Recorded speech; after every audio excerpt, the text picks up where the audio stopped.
If you are looking to increase revenues, improve profitability, and or obtain financing for your business, you need to check out the Power Breakfast and Small Business Pro conferences. My name is Andrew Frazier. One of the things we're here to do is supercharge your day. Today's Power Breakfast has really been a phenomenal experience.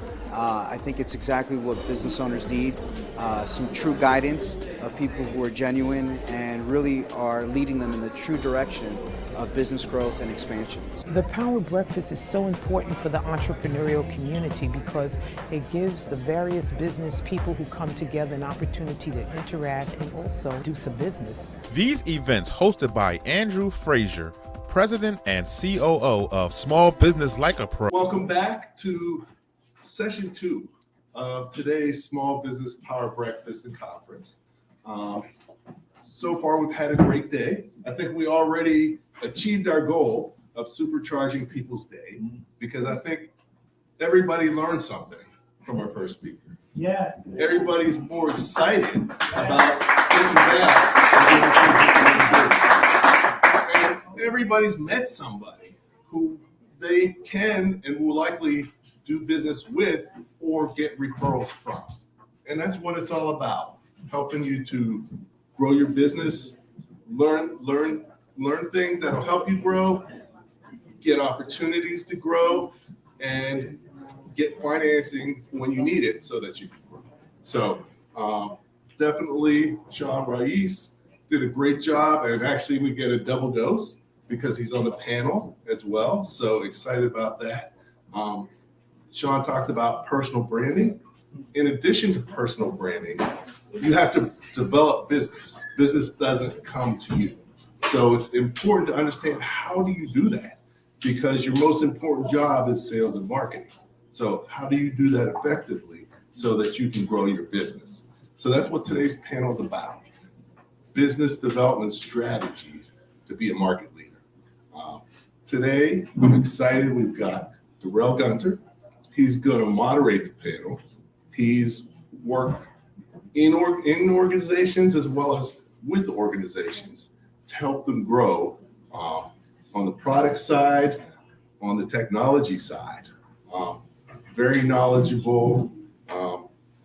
He has a book about, he's a technology or blockchain enthusiast. That's what you said. And he actually wrote a book about blockchain and is doing great things. So Darrell, come on up, and thank you for being here. First of all, I want to thank Andrew for allowing me to moderate this very, very exclusive executive panel. It is such a pleasure to support Andrew. We've known each other since, 2009? And I've had the opportunity of addressing this group with blockchain. That was, 2018? And then I wrote an edited volume titled Transforming Scholarly Research with Blockchain Technologies and AI. I worked for Dow Jones, Elsevier. Since 2010, I've worked with hundreds of companies, small, medium, and large, and I help people to commercialize their business. Enough about me. Let's get to our exciting panel. Our first panelist, Carmelo Garcia, AKA Coach G, President of IM4CG. Come on up. Our second panelist is Mr. Gary Mann. Recently, I called someone, a good friend of mine, Del Favorite. I said, Del, one of my panelists dropped out. Who do you recommend? He goes, oh, Gary Mann. It's like, wow, I don't know Gary. I looked at his profile. It's like, how do I not know this very dynamic businessman? He is the founder and CEO of Jaspel Analytics. I'll write it down. Right. Please come on up.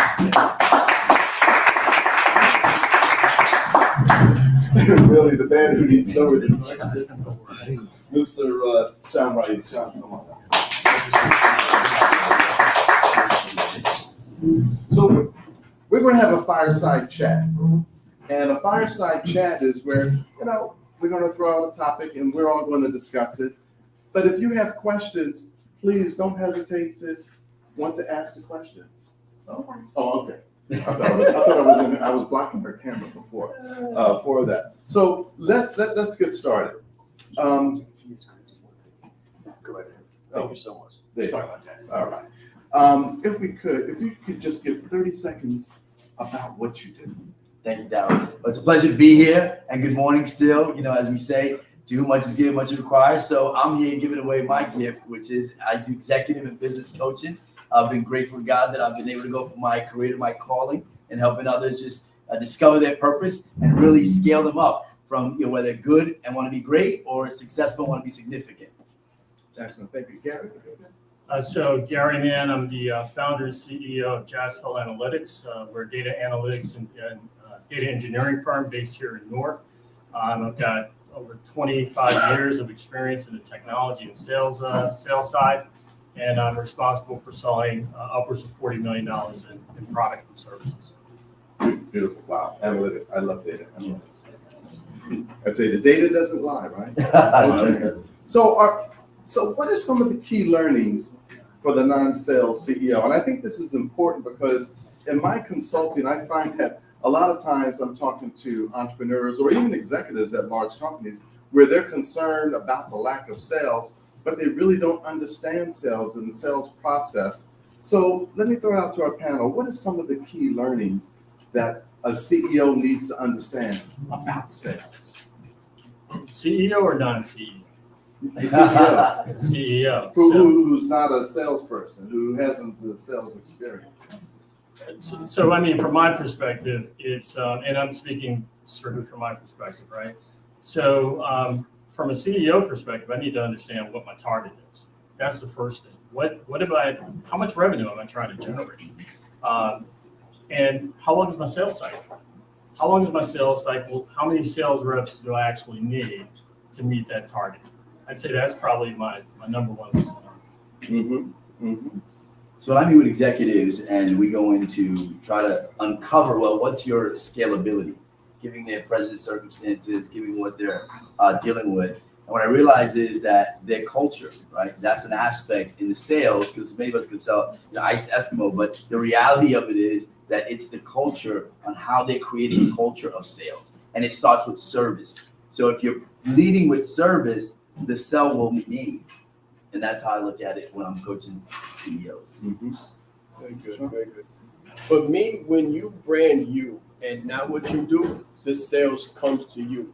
So it's authenticity marketing, telling your story, being authentic, being real, being genuine, and being relatable.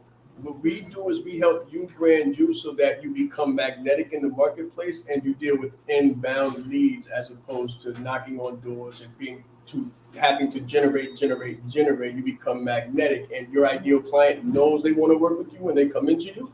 And all you have to do is figure out what the number looks like. And I always inspire you to put a 0 behind that number, no matter what it is. Mm-hmm. So when we think about, we've touched upon some of the fundamentals and the basics of that, but how do we as entrepreneurs who have particular skill sets, but sales is not our particular skill set, how do we educate ourselves about having a sales process and a sales methodology that represents your business, your culture? I would encourage you to, as Shaan said, the art of storytelling. A lot of folks don't like to sell.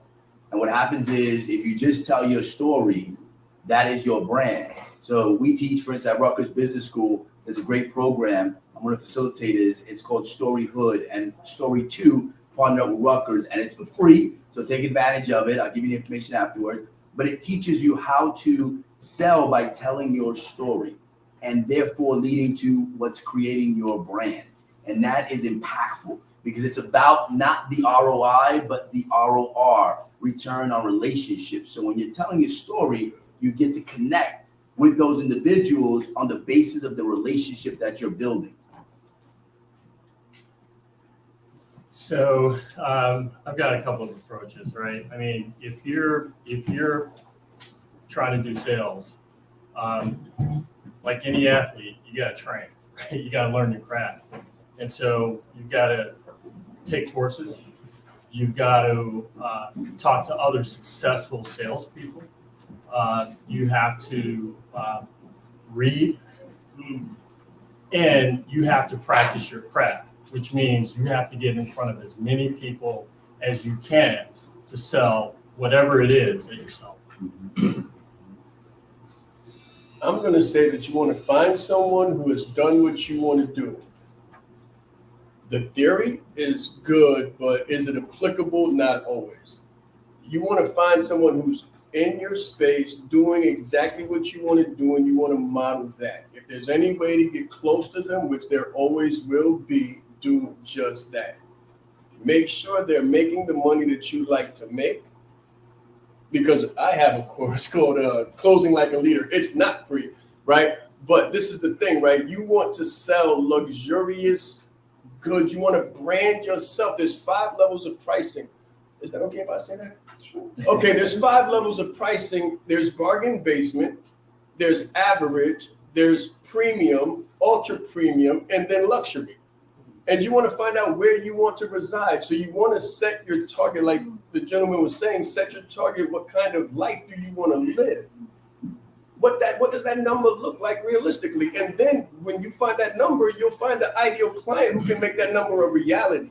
So there's multiple ways to get to $1 million. Do you want to sell $1 million $1 products? Or do you want to sell 4 $250,000 products?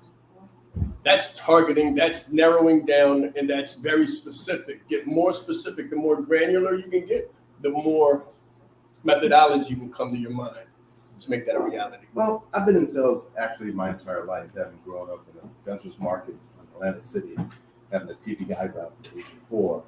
And I learned some fundamentals from my mother. Then I was Xerox trained. What I want to impart, and I would like for the panel to weigh in, is that we have to sell our product, good, or service to someone who actually needs it. Mm-hmm. And sometimes we find that salespeople are trying to sell something to someone who doesn't need it. Mm-hmm. Yeah. So targeting your market is so important. What are some of the best practices in targeting the market? So I give you my impression of it. The first thing I need to understand is what kind of product or service I'm selling. That determines the price point that I'm actually looking for. Then I begin to look at my territory. And if my territory is New Jersey, fine, my territory is New Jersey. If it's the US, it's the US. And then what I do is I actually do some research on each of those targeted people that I'm going after. Pre-call analysis. Absolutely. And so, I mean, there's a whole sales methodology that at least I go through to try to obtain that. I mean, I believe, and I love what you said, Darrell, is the need, knowing what they need. So I'll give you a prime example. I have a client, right? I create this expert aggregator model, and I have a client who owns a payroll company, Pay Media Inc. So what happens? He realized that, you have ADP and Paychecks. Those are behemoths. And so he figured he gets the fallout of all of the clients who basically were disgruntled with those, leading providers. And what I learned when I sat with him the first time, and I was looking at how they wanted to scale and where their vision was, is, okay, which is a market that needs your pricing and your quality of service, which is in minority communities, minority business owners, right? They don't know about what you do. So you have an untapped niche here because you're killing it. You're way better in pricing than ADP and Paychecks, but your sales force is selling to the wrong market. They're not going anywhere, like you said. There's a need there. So for business owners, in the Black and brown community, there is a need there. And that's where the connection began to be made. And now he's literally chipping away at having about 3 to 5% in the market, which is essential. Very good.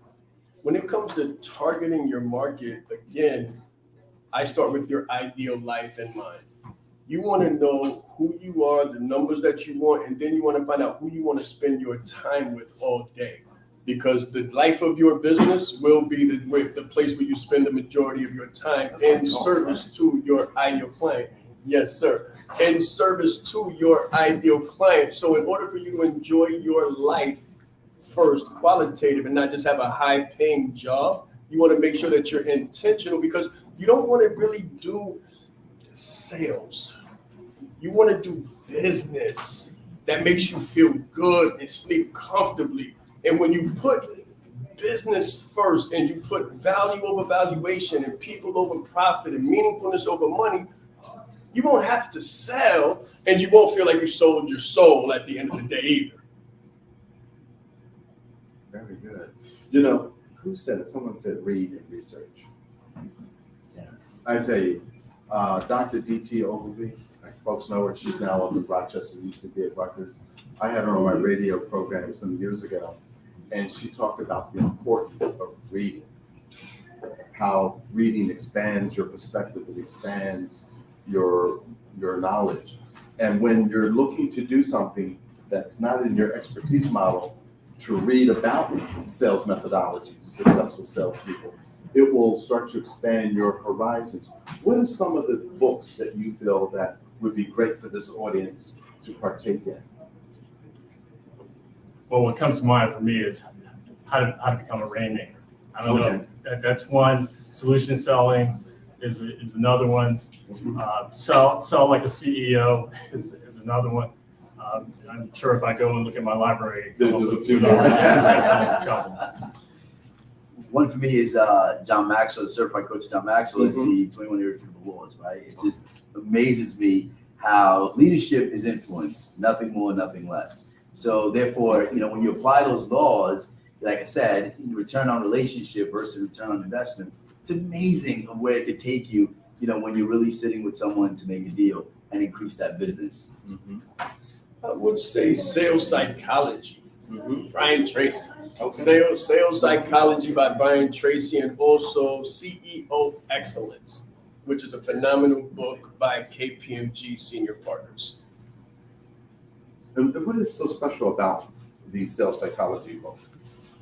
Well, it speaks about the mindset. It's more qualitative than it is quantitative. There is methodology, but there's also mindset. If your mindset isn't right, it doesn't make a difference all of the tactical stuff that you know. If your long-term strategy is not right, if your mindset isn't right, if your attitude isn't right, it doesn't make a difference the arithmetics or the metrics or the books that you read.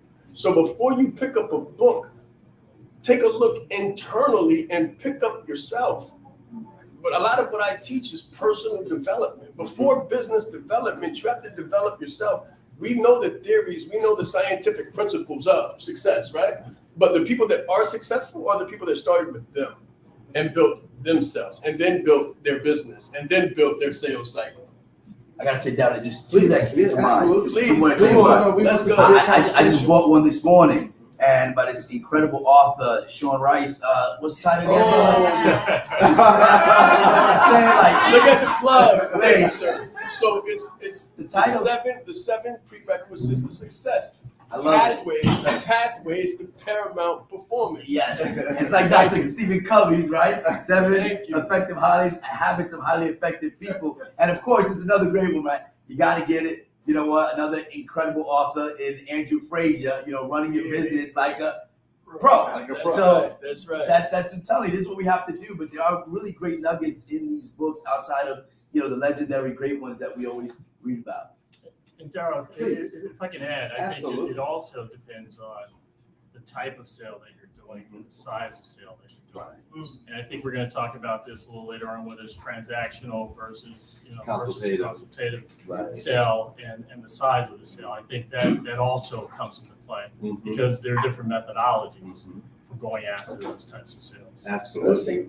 Please, absolutely. This is a conversation. Yeah, it just brought one more thing to me. So I try to lean towards transformational as opposed to transactional. Right? So the transactions will take care of themselves as long as there's a transformation on the back of it. And value-based selling. That's a book. Value-based selling, because there's a difference between a number and a result. When you sell results, people will pay any price to get the results that they want. There is no number. Numbers don't exist. The only question is, can you get me the result? That's value-based fees. Your prices go up exponentially, and so does your success rate.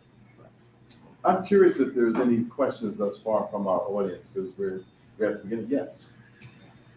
I have quite a few clients that have products. Yes, ma'am. Product-based. So a lot of what we're talking about here today is more like, consulting-based, which is great.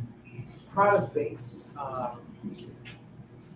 any takeaways, any discussion on that? In terms Of course. I do know that people are willing to pay for convenience when we're talking product-based quality and good service. But with regard to scaling in a product-based sales world. When you say product-based, could you be more specific about Okay, exactly, so well, what is the have- product? I have clients who have anything from cosmetics to, anything like the creams and the Okay. beauty things to appliances, Mhm. things of that sort, I would say start with the story.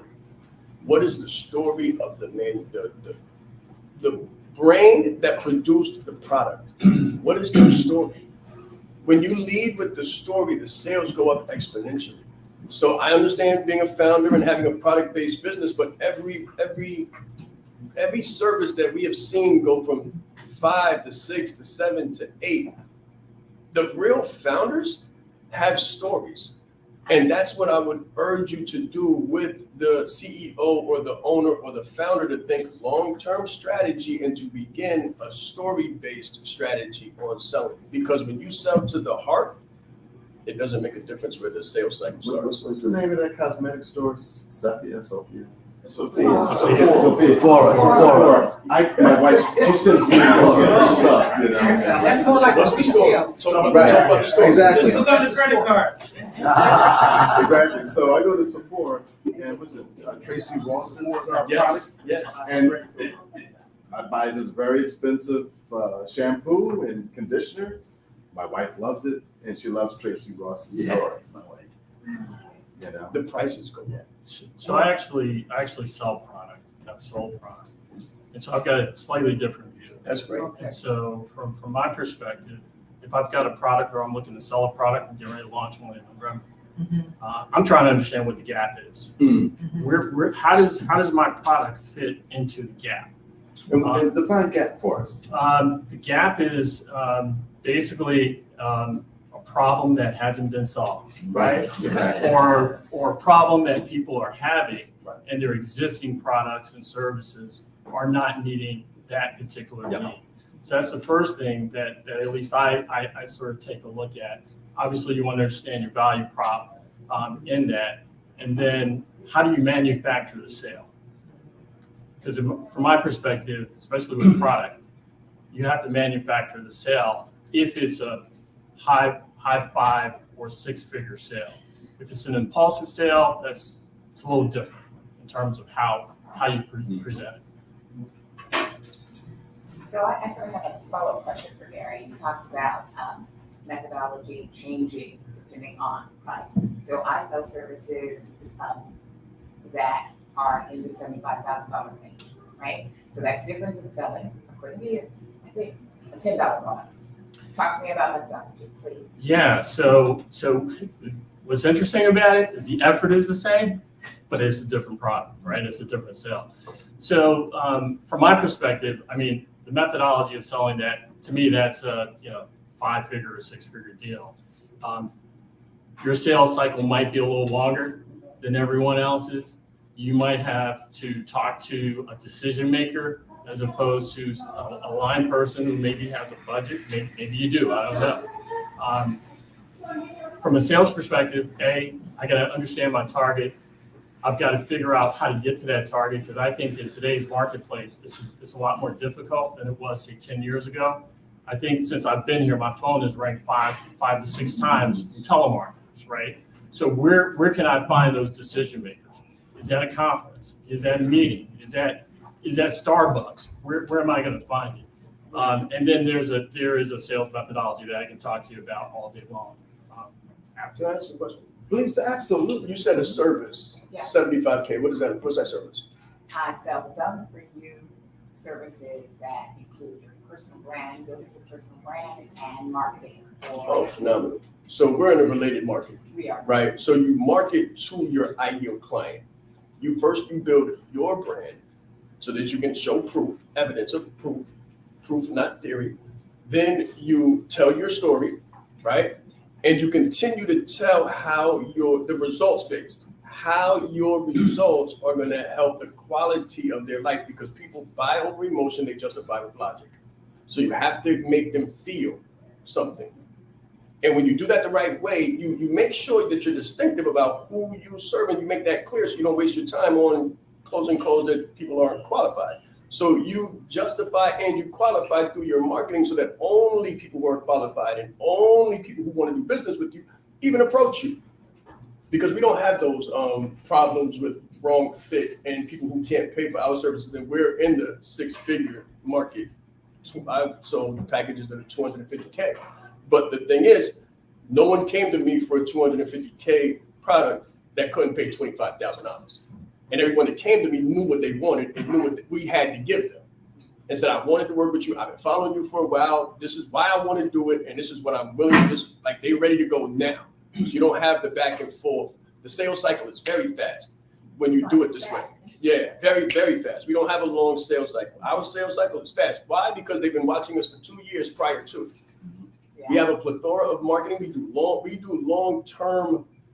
It would be sales. It would be a long-term sales cycle if you count the fact that they haven't gotten in touch yet. So I'm nurturing people while I'm here on YouTube, on Instagram, on Facebook, with all of the content, the library of content that we have. People are in multiple different places within the sales cycle. But by the time they get on the phone, they're ready to go.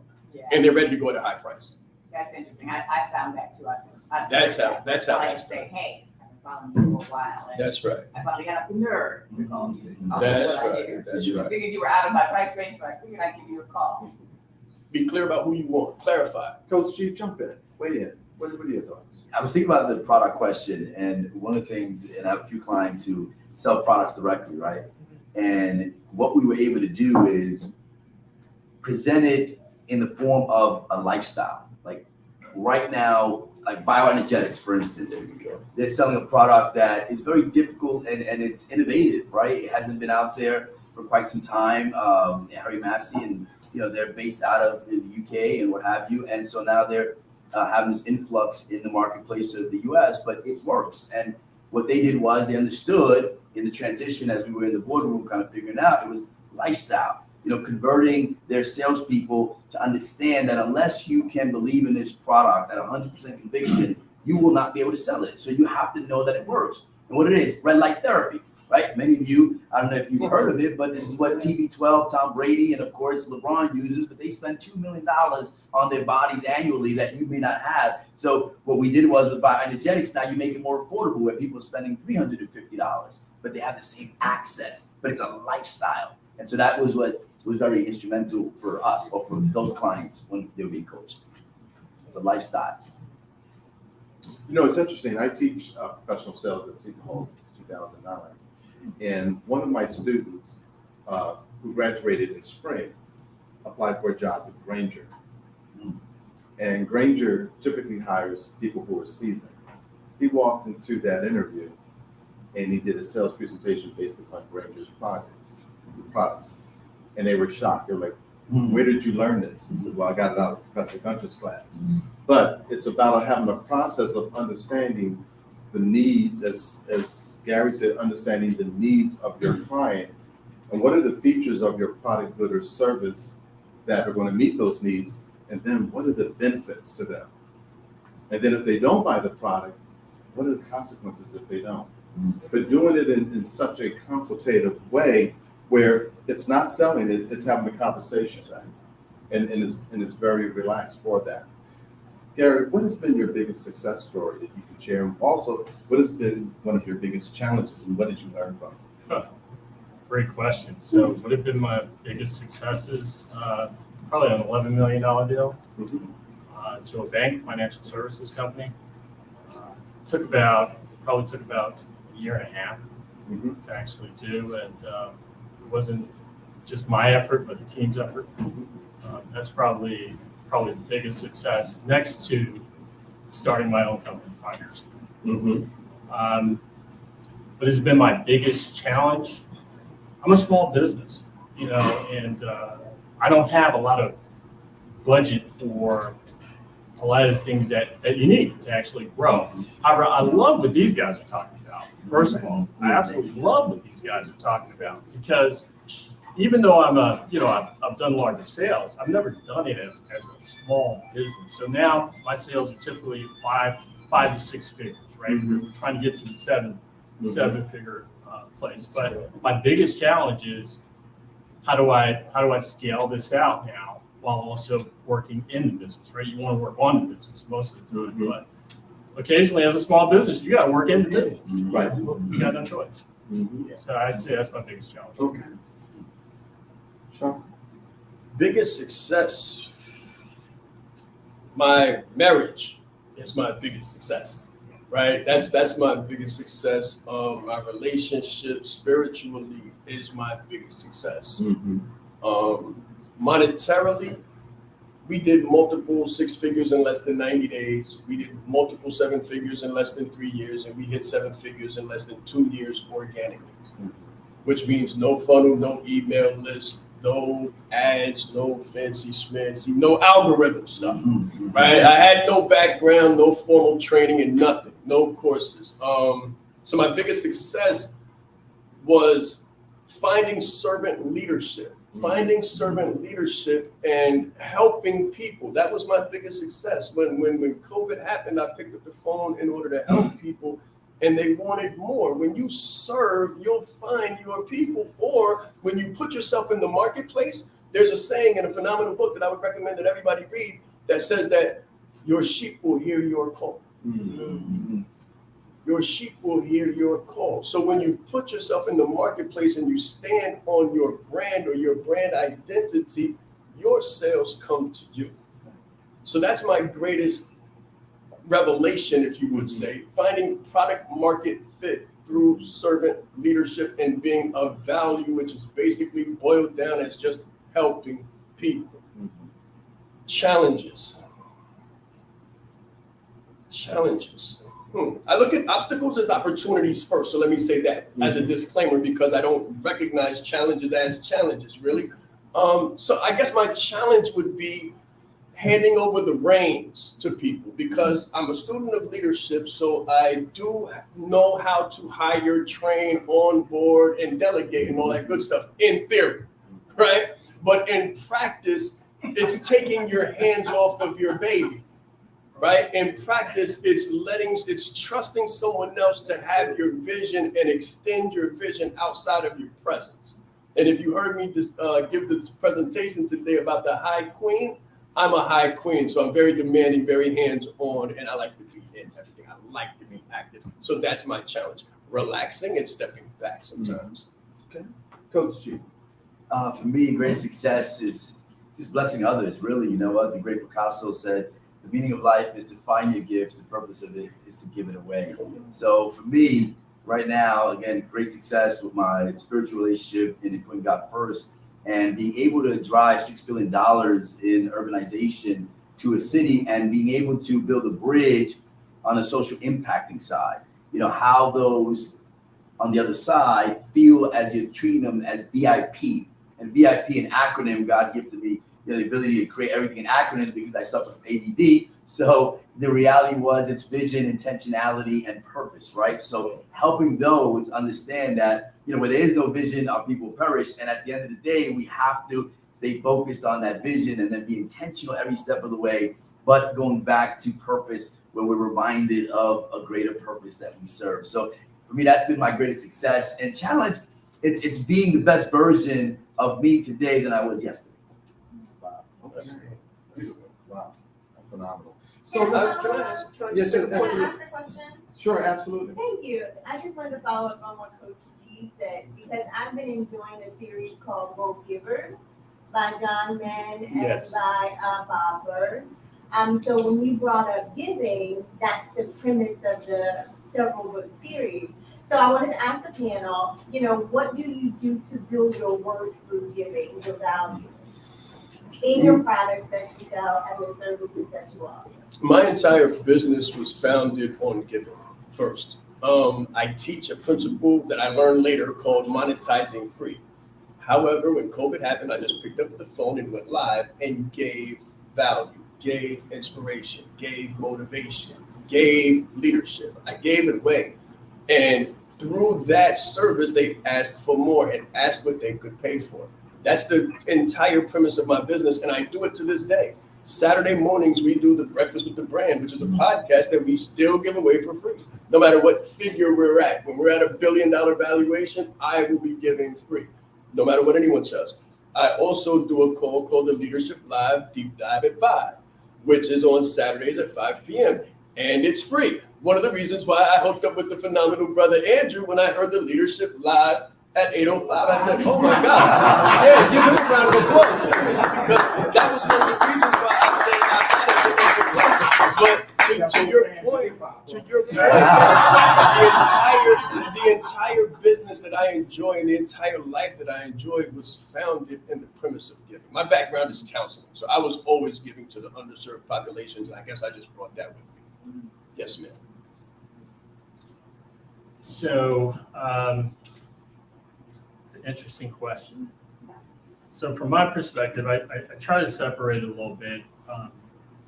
I do give away services, but only as a feeder to my pipeline. Assessments, advisory services, I may give you an hour consultation or two, but that's about it. I would just keep it real. That's about it. But I do give on the personal side to anybody and everybody. Yeah, I think the purpose of the books is not like giving away free services as a value add, but just giving more information than what you expect to be paid for. You know what I mean? That's why I'm enjoying the series, because it's not saying go out there and give everything that you learned and all your hard work and your building for free to individuals that won't put in the same effort and get no payment for it. But it's like, what can you give more and expect, that you're going to give that's not your price tag, but that helps another individual and that brings more back to you. Got it. So I now understand your question a whole lot better. Love Shaan's answer as well. But I would say every time you're talking to somebody, you're giving more than you give, right? You're constantly giving information out. You're constantly making connections, right? One big thing that I noticed a while ago, probably like 20 years ago, a while, is that people remember that. You connecting me to her without asking for anything, and them actually doing business or doing whatever makes you become a trusted advisor. Boom. You are now a trusted advisor. And I love that. And I'm tired what both of them are saying, right? And that's beautiful. So what I do is in the given space is just add value, right? And as long as you can continue to pour into them and adding value, and I see myself as a super connector. So I'm always building bridges and adding value. Like Gary said, it's like, okay, if I can help you out from a solution-based perspective, I hear you have that need and I got the right solution for you. I'm going to make that connection and I'm not expecting anything in return. So that's for me, a great impact in what we must do. The world is changing and we have to be more impactful in the charity that we offer. Not charity as just simply what we do, for our nonprofits. I serve on boards, I chair board, but also in charity and how we listen to others' grievances and we recognize, man, I can help them out and I'm going to connect them to this person. And one of the things that I did differently was when I have a client and I sit with them, I set a standard. I make it clear to them. Right? I have one client, for instance, ERA, they're a global national leader out of Philadelphia. And when I sat with the partners, I said, listen, one thing with me is a requirement is that you have to give back to make a social impact. They said, what do you mean? I said, well, you have to understand that, I live a purposeful life. So these are organizations that I believe in, whether it's the arts, whether it's addressing gun violence, whether it's addressing, hunger, whether it's addressing climate change. At the end of the day, you have to give back, but in communities of color. And they said, okay, we're in, right? But you have to put that standard, that demand on the table for them to recognize your values and what you stand for. So that's important. And they respect that. They love it. They respect it. They run with it. And it makes a big difference. I was going to say, if you talk to my wife, she thinks I give too much. Yeah, mine would say the same. Your wife and my wife got to hang out, Daddy. We must be the same club. Yeah. Wayne, you're starting. Yes, we have a question in the back. Good morning, afternoon now. Tara Williams, Registered Kids. my question is around, so as a small business, and let's say you're fairly new, but you know you need to do marketing, you need to understand it better, and you need help getting it done. What should you be thinking about what should you be expecting to pay for that kind of service, knowing that you're still a small business? Because what I have found over the years is most people who are in marketing don't necessarily talk to a small business because they might not think the small business can afford them. I'm 25,000, I'm 50,000, I'm 100,000, so they're not going to afford me, right? But what should somebody be thinking as a small business so they can start planning a real budget and understanding what they should expect to pay if there's a range? I love when you that start. Oh, well, I'm going to say, what do you expect to get out of it first, right? So expect to pay what you want to get out of it, right? So go into it realistically, because some people look for huge mountains of results with very small investments. And it's like working out today and expecting that to work out for the rest of the week and then expect results, right? So be realistic about the number. I would say that if you want, look for a triple result. Triple your result. When people come to me, I try to give them 10 times the result. But that's just my standard, 10 times the result. But many times you're going to find you should look for at least, if you're going to pay $25,000, then look for $100K out of it. That's a triple result. But be willing to pay that 25. That's the problem that I find, that people are not willing to really invest mindfully of the result that they want. Everybody wants the microwave success, the instantaneous result, the ad pill. There's no such thing. The magic pill doesn't exist. So put in a realistic investment and look for a realistic result. Now, I always tell everybody on top of this, you could pay $250,000. The ROI is based on SOI.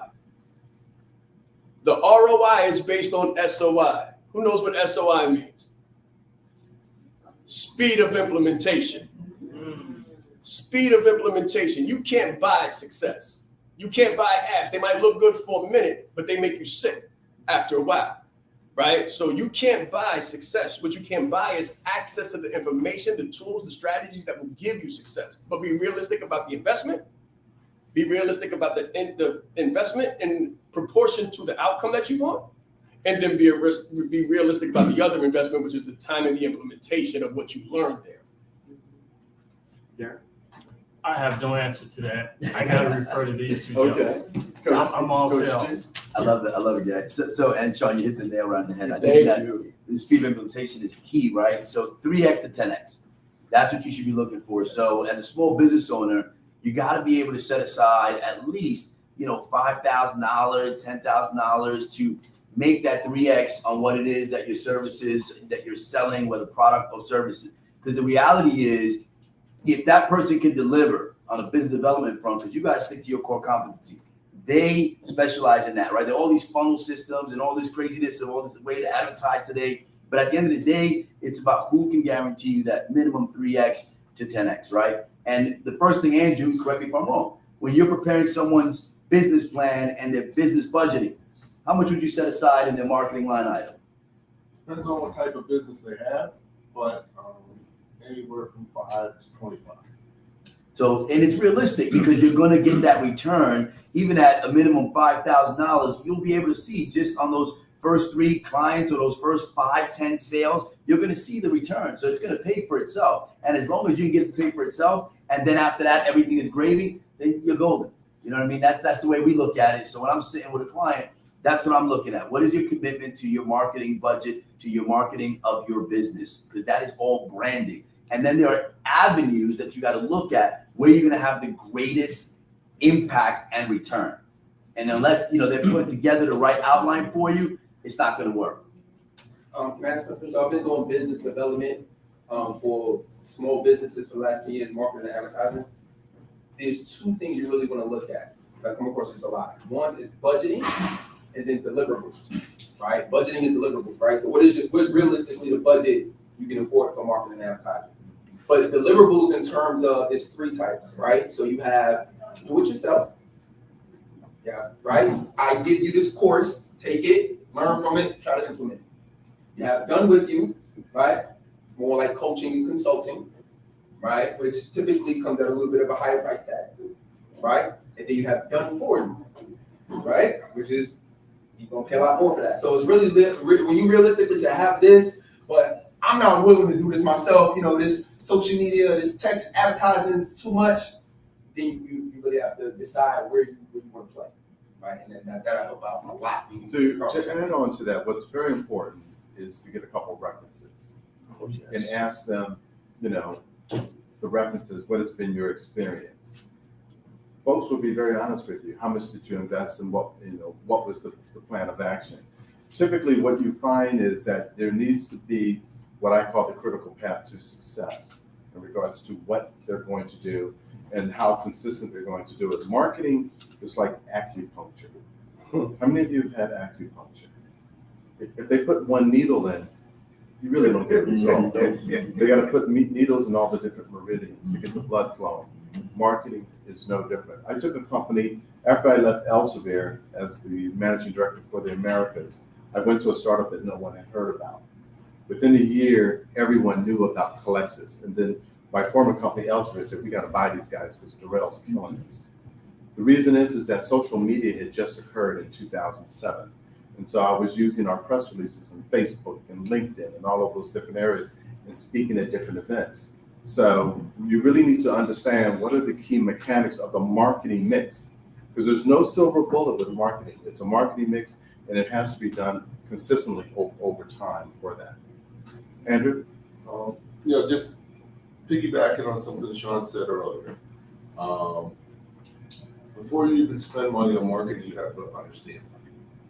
Because if you go in buying something that you don't understand, you're not going to get the results that you want. And they say that 50% of money spent on advertising is wasted. It's just hard to figure out what 50% is. So you get marketing, but you got to get results based. Evidence. Right. One thing that you haven't spoken to yet is your best customer is your current customer. Yes. I call every one of my clients every month.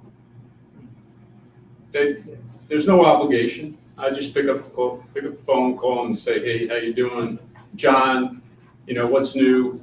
How's business going? Anything you need? It might be a 10-minute conversation or it might turn into an hour. From that, those customers are your best source of referrals, okay?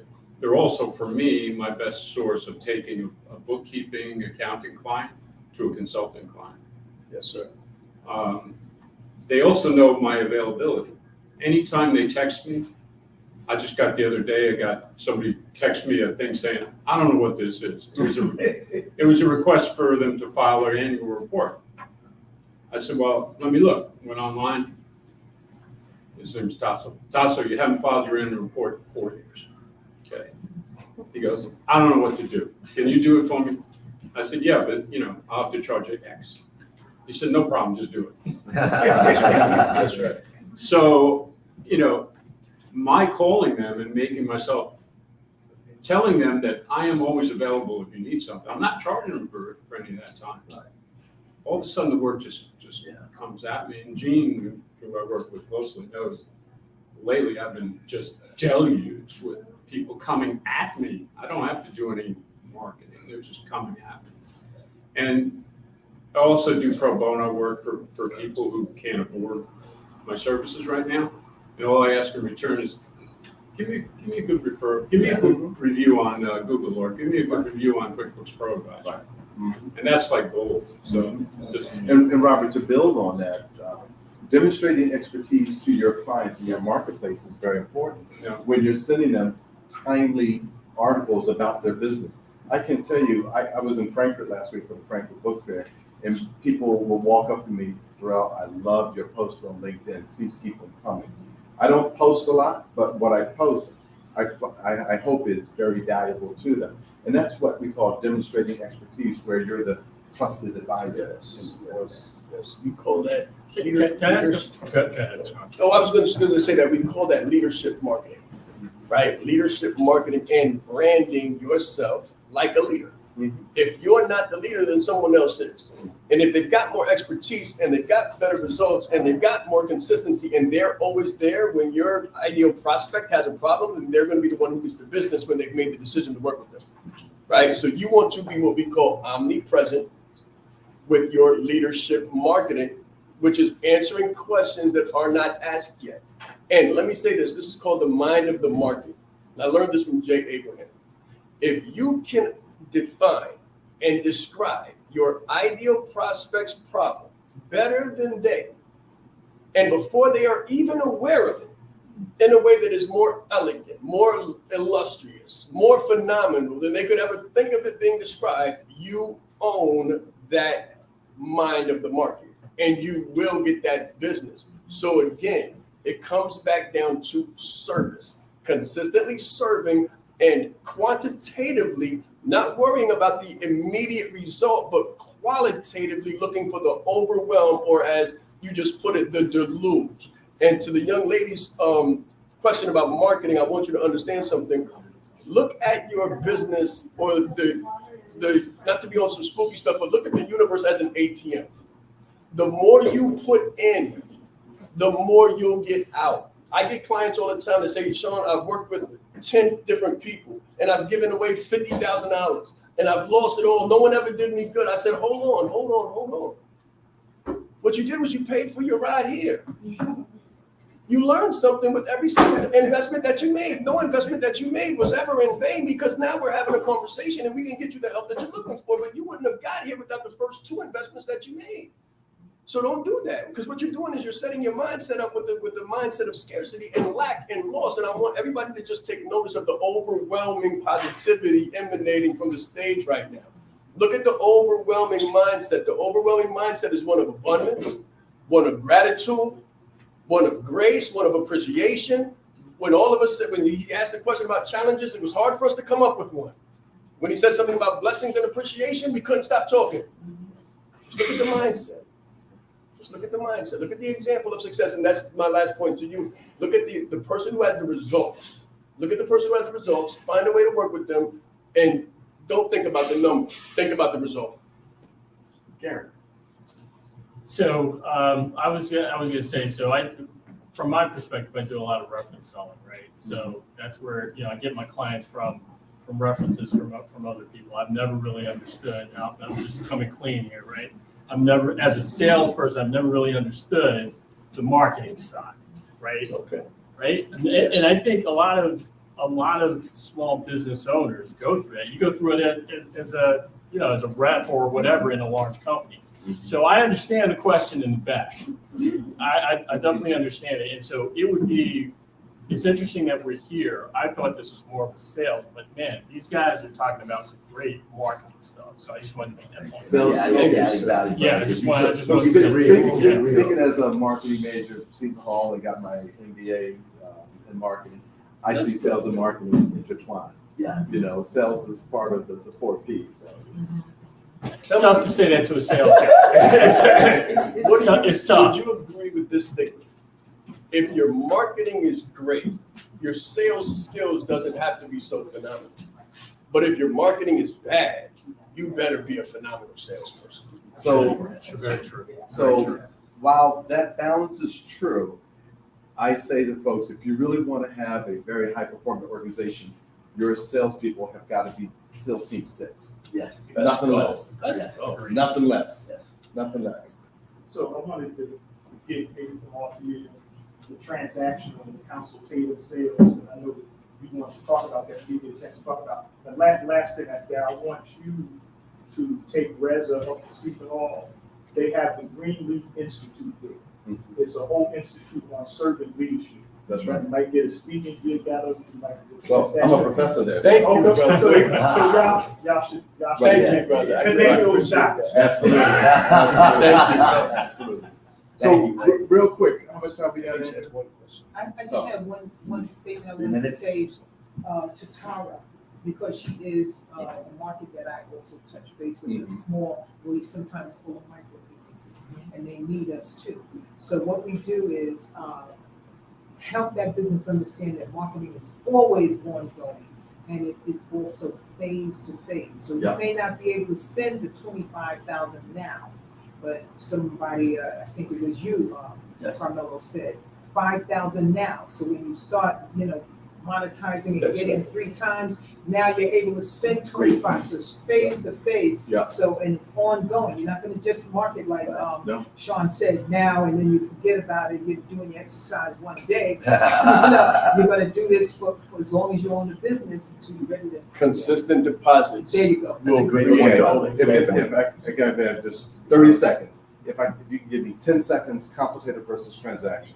Transactional is not transformational. It's about the end bottom line. And consultative is about really caring and counseling them to become better at whatever they're doing. That's what I look at it as. Transactional for me is renewals, right? I love that. Things of that nature. Consultative is me going at manufacturing a decent sized deal. Transactional is everything that makes you sick about selling. It's the icky stuff that makes you feel uncomfortable. It gets in between your toes. Consultative is you being the trusted advisor, the consigliere, and the person that they seek counsel with a problem. And you solve that problem with them through your products or services. Absolutely. Well said. Or not. If they're not the right fit, you consult them to go elsewhere and you relinquish that sale. Yes. But these are referral fees. Ladies and gentlemen, let's give our executive panel a round of applause.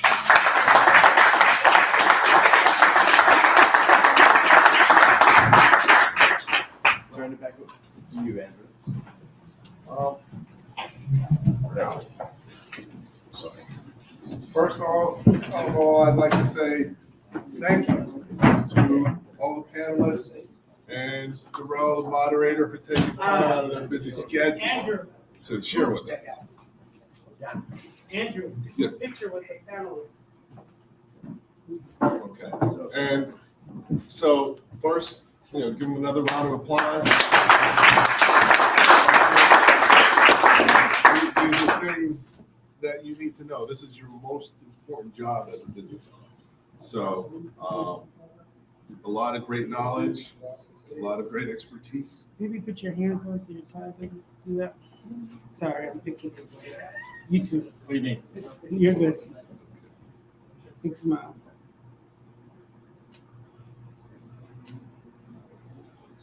Really? All right, I'll wait. Spoken like a true professional. Thank you. Okay. All right. Now you should have done it, Darrell. The us two. So, first off, this was outstanding.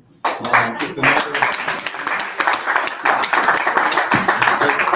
and we're only halfway done, and we've already gotten so much out of today. So, that's just the caliber of people we have here and in the room. Second half, this is the first half, just like in football, we played offense. We're talking about sales and growing your business. But if you don't play defense and you don't keep the money that you brought in, then that doesn't really help you that much. So we're going to be talking about leadership and developing your team and the strength in developing your operations. And then we're going to be talking about the financial side in the final panel. So stay tuned. A lot more learning. Before that, a lot more networking, build your relationships, see how you can help each other, and look forward to that.